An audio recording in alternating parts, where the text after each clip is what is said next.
Viral pria curi ponsel dan emas 125 gram di rumah susun Tanah Abang. Ini kata polisi.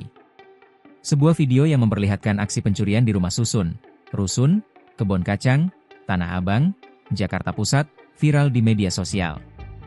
Dalam video yang diunggah akun Instagram Jabodetabek 24 Info, terlihat seorang pria tiba-tiba memasuki salah satu unit rusun.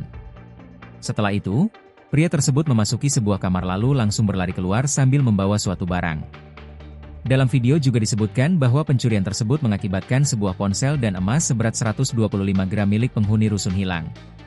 Dalam kejadian tersebut, korban kehilangan emas seberat 125 gram serta satu unit telepon genggam. Hingga saat ini, belum diketahui secara pasti pelaku maupun kronologi lengkap pencurian tersebut, demikian keterangan dalam unggahan video tersebut.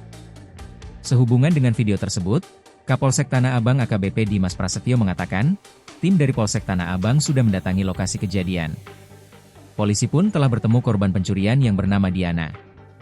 Didapati fakta bahwa korban kehilangan satu buah handphone merek Samsung kerugian sebesar 4 juta rupiah, ujar Dimas saat dikonfirmasi Kompas.com, Kamis. Dimas juga membantah bahwa korban kehilangan emas sebanyak 125 gram.